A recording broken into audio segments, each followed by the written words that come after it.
Dado el tema que va a tocar, ya había dicho que es el cuarto, pero vamos a hablar de la oportunidad del licenciado Miguel Pulido. Usted es director ejecutivo de Fundar, que es un centro de análisis e investigación. Él es licenciado en Derecho por el Tecnológico de Monterrey, Cantón Monterrey, se especializó en Derechos Humanos y Procesos de Administración de Derecho de la Universidad de Chile y cursó estudios de posgrado de Derecho.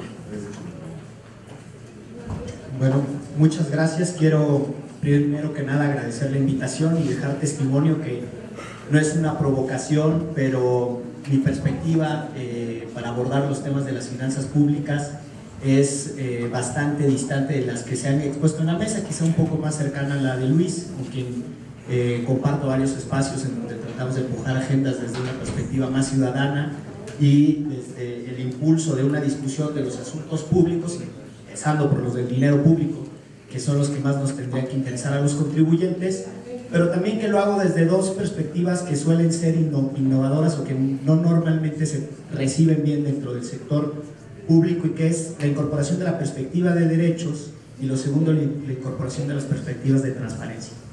En ambos casos haré referencia en realidad a dos paradigmas, uno que tiene que ver con un grupo de economistas poco ortodoxos que se juntaron en Ginebra hace un par de años para desarrollar un puente entre las estrategias macroeconómicas y la vigencia de los derechos en distintos países, particularmente en economías emergentes, y que es un texto que publicamos en Fundar.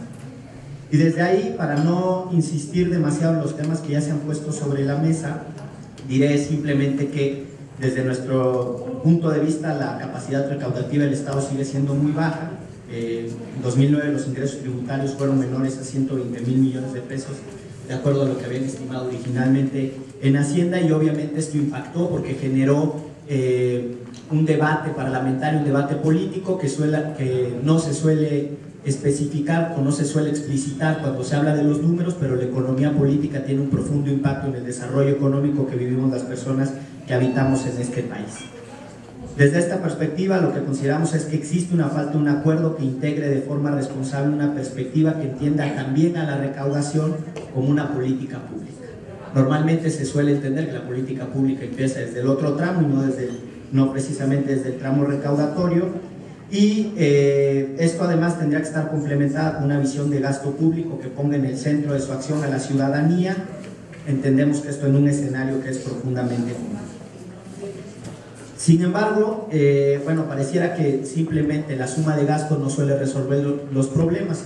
Lo que estamos viviendo, por ejemplo, en términos de gasto social, que ha crecido, me parece, si mal no estoy, me podrá corregir Miguel, se ha duplicado de 2001 a 2009, de acuerdo a los datos que nosotros tenemos de la cuenta pública. Sin embargo, los resultados en términos de reducción de pobreza siguen siendo sumamente insatisfactorios.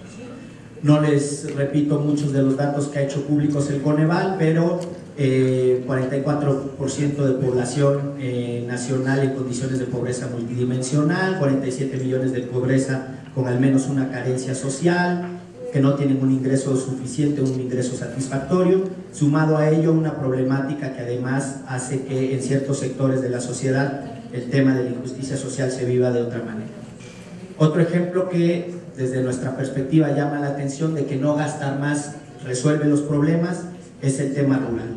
8 años después de la creación del PEC, después de que en 2002, derivado de la Ley de Desarrollo Rural Sustentable, se iniciara la integración del Programa Especial Concurrente para el Desarrollo Rural Sustentable, desde nuestra perspectiva, esto no ha contribuido a alcanzar los objetivos de desarrollo que se describían durante su creación, ni tampoco en la ley que le da origen, y consideramos que parte de este problema tiene que ver con el privilegio de ciertos programas de perfil asistencialista sobre otros de carácter productivo, y pongo algunos datos sobre la mesa que justifican mi afirmación. La evidencia muestra que los recursos asignados al PEC de 2004 a 2009 se han incrementado de 119.641 millones de pesos a 235.858. Para el mismo periodo, un estudio de la OCDE intitulado Rural Policy Review encontró que después de 5 años de existencia del PEC, el 56% de la población rural del país sigue viviendo en pobreza.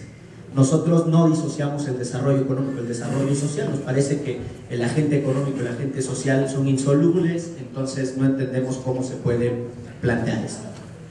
Dicho esto, el punto de vista que quiero poner sobre la mesa es que, atendiendo que son importantes las proporciones y que la técnica de la economía nos puede ofrecer algunas herramientas, las correlaciones de los porcentajes no resuelven los problemas estructurales.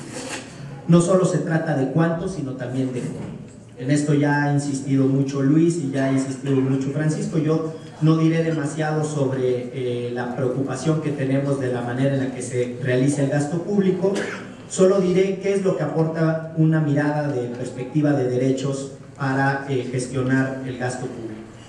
Desde esta perspectiva existen una serie de principios que deben ser contemplados en el proceso primero de diseño, después de implementación, posteriormente evaluación de las políticas públicas, pero que también tendrán que impactar en la etapa de formulación, discusión, aprobación, ejecución, fiscalización del gasto. Esto tiene sobre todo que ver, en nuestro caso, con la ley de ingresos y con el presupuesto de ingresos.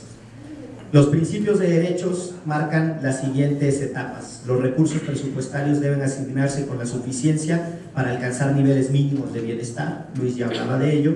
La obligación de los estados de tomar medidas para utilizar el máximo de los recursos disponibles en la realización de los derechos humanos. Este es un mandato.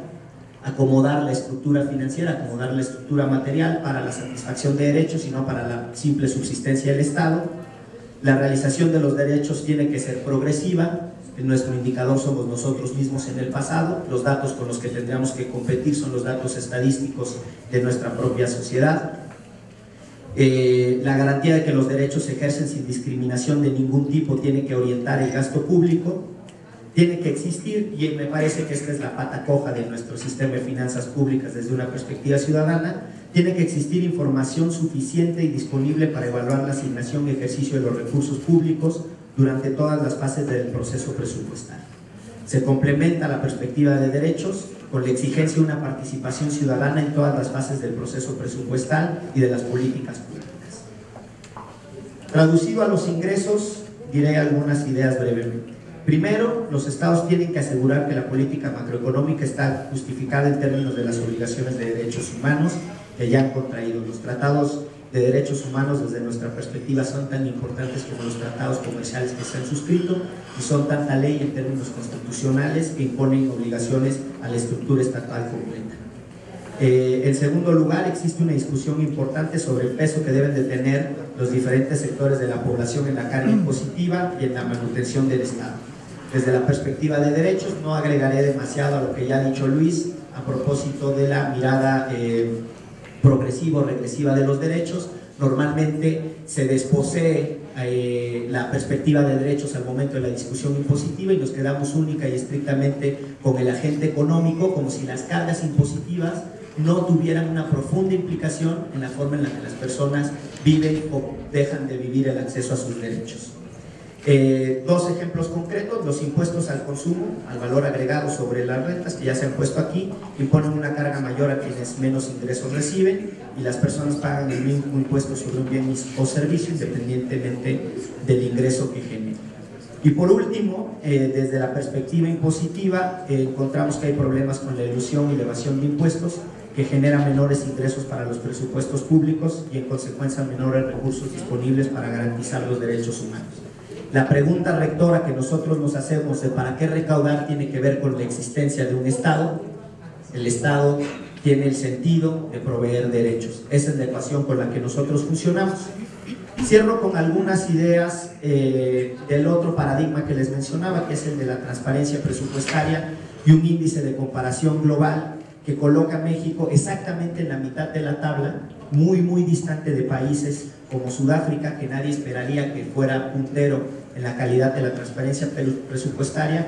Y me remito por razón de tiempo directamente a las recomendaciones y no al diagnóstico. Desde la metodología del OBI, por sus siglas en inglés Open Budget Index o índice de presupuestos abiertos, México tiene apenas la mitad de los puntos que se pueden obtener, específicamente porque la propuesta de presupuesto no es exhaustiva, porque la discusión y negociación del presupuesto se llevan a cabo en espacios cerrados, lejos de la luz pública, y porque no hay incentivos para mejorar las condiciones de información o abrir el acceso al Congreso. Información exhaustiva en el paquete económico que se podía integrar, información de la base gravable, la distribución y el impacto fiscal de los gravámenes más importantes en la economía y por sector de población. Quisiera insistir en que esta información otros gobiernos la proveen. Más de 45 gobiernos proveen alguna de esta información, en donde México no la está proveyendo, no la está haciendo pública de manera oportuna. Información puntual sobre los montos y composición de la deuda. Aquí en realidad tengo que confesar que México es uno de los países más avanzados, pero nos gustaría estar lo más próximo al estándar idóneo.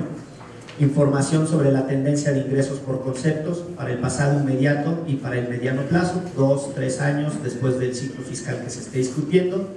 Información exhaustiva sobre los activos financieros y no financieros de todas las dependencias, órganos autónomos y empresas paraestatales de control directo e indirecto. Este es otro rubro en donde en realidad el déficit es de calidad de la información, no de disponibilidad. Información completa sobre los pasivos contingentes que asume el gobierno, que sigue la misma tónica.